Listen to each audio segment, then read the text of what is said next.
Hey, Viking fans, we got a hole at cornerback number 1. Let's fill it next in 3, 2, 1.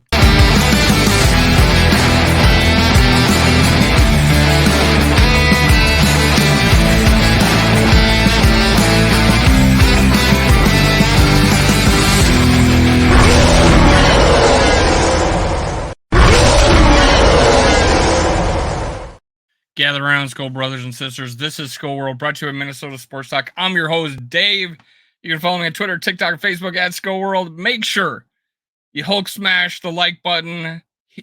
Make sure you're subscribed. But most of all, I want to hear your comments. Who should we take at number 1? At pick 11. Should we move up? Should we move down? But today, this exercise is about what happens if we don't take we don't trade up, we don't get a QB, and the QB we want, it's not there. It's still early. Maybe one of these QBs will be like, maybe we'll have a top 4, a top 5 QBs that we just got to have at 11. But right now it doesn't look that way. We move down. We get to 11. We haven't picked all the quarterbacks are gone. My guy Jaden Daniels is gone. Drake May, who everybody loves, is gone. And obviously Caleb Williams, I think he's going number 1 overall. Let's talk about it. At 11, what do we have as needs? We need a nose tackle. We need interior pass rush. We need cornerback. We need a number 1 cornerback. Now, Andrew Booth Jr., I really loved last year. I thought he was the 3rd best cornerback in the draft. Injury, lost confidence in him, but he graded out well this second year in the league. He just didn't get a lot of playing time. That guy could still do it. He could still potentially do it. I know you think I'm crazy. Shut up. I know what I'm talking about. No, I'm kidding. I am not the end all be all. Andrew Booth Jr., I still got something for me. But Blackman, who I said at the beginning of the year would end up starting for us, he played more than Andrew Booth Jr. And looked good. I still don't know why he's watching balls fall out of the sky against Cincinnati, but what the hell, man? But the next guy doesn't do that. He attacks the ball, and that, my friend,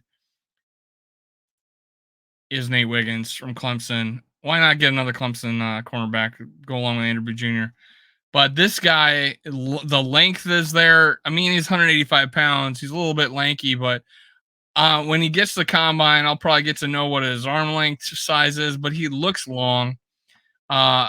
He breaks on the ball. These are my opinions on it. We're going to look at NFLDraftBuzz.com and say what they think. I wait to give you my impression at the same time I'm reading it. But I look at film first. I look at people's opinions. I don't rely on myself. Nate Wiggins, I think NFLBuzz.com has him as their number 2 cornerback. I don't think people are going to like his, 185 pounds. But, hey, I don't think he plays like he's 185 pounds. I think he's a willing tackler. He's one of those guys got a long body. He's 6'2". He can get to guys' legs and wrap up. I think he's a good tackler. But what he does well, what he's good at, is reading the quarterback and breaking on the ball. Like, I think he's very instinctual. I think he's intelligent. I think he knows what body language the quarterback makes when he's pulling his arm back to throw it. He knows where it's going, and he breaks on the ball. He only had 3 picks in his career. He's leaving early as a junior, as it says here. But I don't think he got picked on. This dude did not get picked on. He made really good plays. He made breaks on the ball. I think he's got ball skills. He had some penalties, but he's not the handsy guy I thought other players like Andrew Booth Jr. were, or like last year, Mekhi Blackman. I don't think he's as handsy coming out of college. Caleb Williams, I thought was handsy coming out of college and then wasn't in the pros. So who knows? They maybe let them get away with more in college. But Nate Wiggins, he might not make it to us. I did some mock drafting. He was making it half the time to us. And I'm like, hey, if the quarterback's not there and we need a cornerback and we've extended Awanam and we've extended Danielle Hunter, then I'm like, hey, this is a guy we should think about sticking and picking at 11. I'm not trading up for him. He's not gonna, I don't think we can trade down and get him. If he's I think it's a 50-50 shot that he's there at 11. But the thing I like about him most is him reading. His eyes are in the backfield. He's reading the quarterback all the time. He's very instinctual and breaks on the ball. That's what I see about him. And they got him listed as a 4.5 here in NFL Buzz. If this guy runs low 4.4s and low 4.4s in the combine, I don't think he comes to us at all at 11. If he runs a 4.5, he'll fall down to 4. I think he'll fall down to 11 for us. And then there's a cornerback out of Iowa that they currently got him ahead of him. Now let's pull him up, man. Let's pull him up.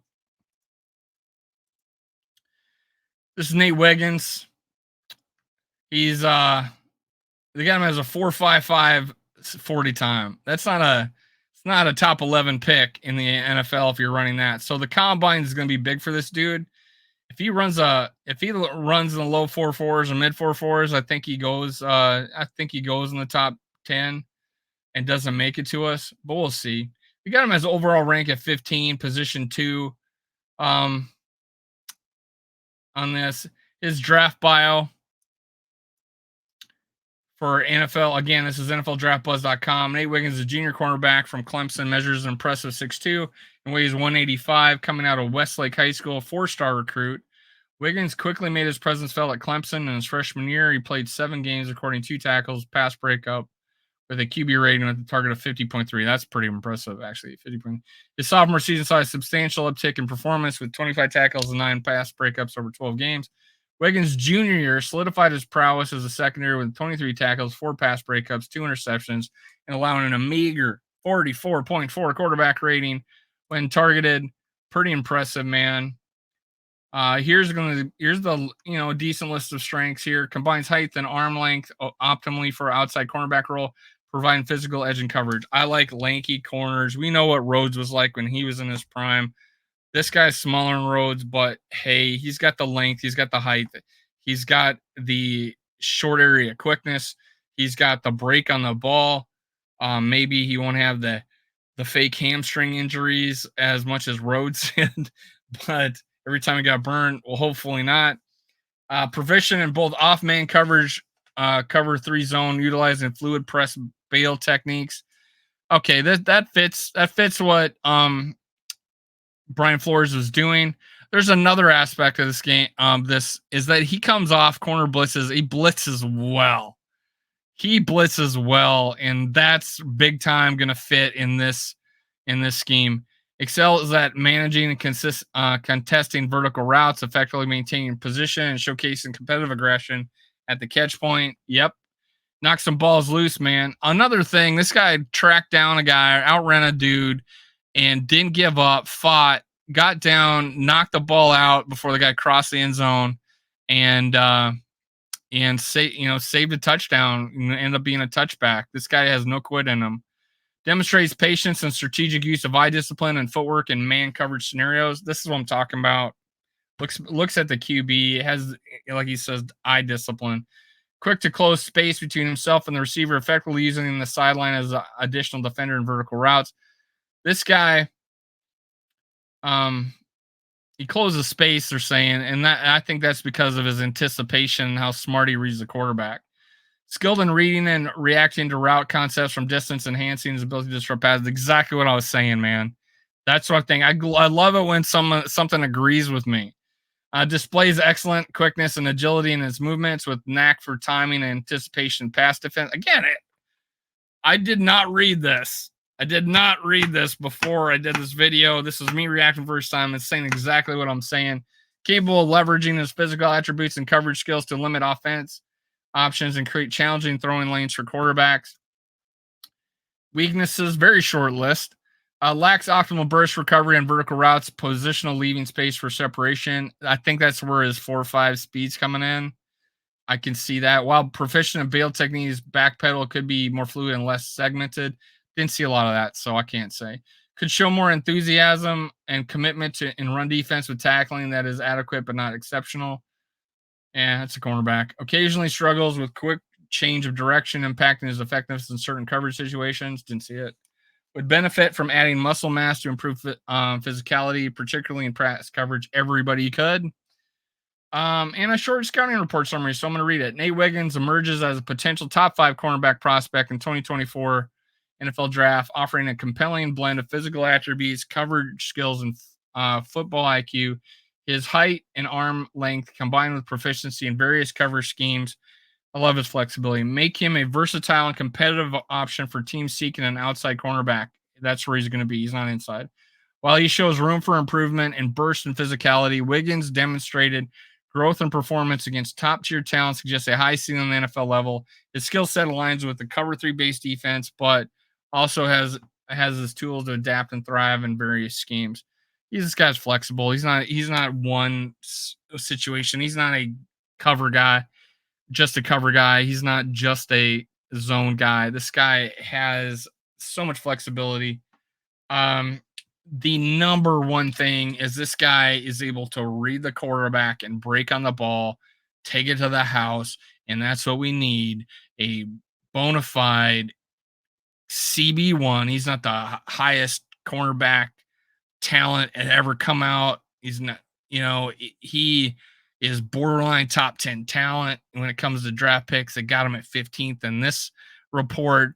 But boy, could Brian Flores use this dude in his flexible defense, multiples, and this guy fits the bill. Let's go Vikes.